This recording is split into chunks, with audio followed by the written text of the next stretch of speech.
So ayun guys, hello sa inyo. Ako nga pala si Kuya Andy. Habang pinapanood ko tong aso na kinukutuan ng sisiw, naisip ko, ba't hindi kaya ako mag-vlog, no? Sabi kasi nila mas maganda pag organic ang post mo. Pero ito'y susubukan ko lang. Kaya huwag niyo akong pagtawanan, ha? Pag tumawa ka, tulpo ka. Kaya tara, simulan na natin. At kinuha ko na pala ang limited edition kong tripod. Nag-iisa lang yan dito. Wala kang makikita niyan. Kahit sa Shopee, Lazada, TikTok, wala yan. Original eh, di ba? Kaya nakapwesto na. Ano ba naman tong si Sebastian? Nakaharang pa. Alis ka muna dyan, Brad, nang makapagsimula na. Dahil first vlog ko to, abay isip muna kung anong content na gagawin. Napag-isip-isip ko na ang iniisip ko ay napakahirap palang isipin. Paano masabi? Nang wala akong maisip, naisip ko na maligo na lang muna.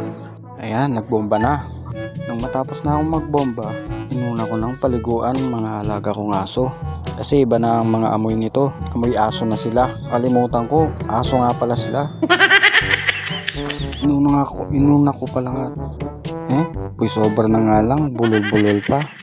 Inuna ko palang paliguan itong si Sebastian. Kasi isang linggo nang walang ligo. Tapos sinunod ko na rin pala si Snow. Si Snow na unang buhos pa lang nagre-reklamo na. Yan, pagkatapos na maligo, piniga ko na para mabilis matuyo. So ayan, tuyo na guys. Ang galing. Kaya ako na yung sumunod. Unang buhos lang, okay na yan insan. So yun guys, tapos na pala akong maligo. Balik tayo sa vlog na gagawin ko. Uy, hindi ka kita dyan. Yan, dyan. Ginagawa mo. At sinubukan ko ulit mag-isip ng content na gagawin. At yun, may naisip din.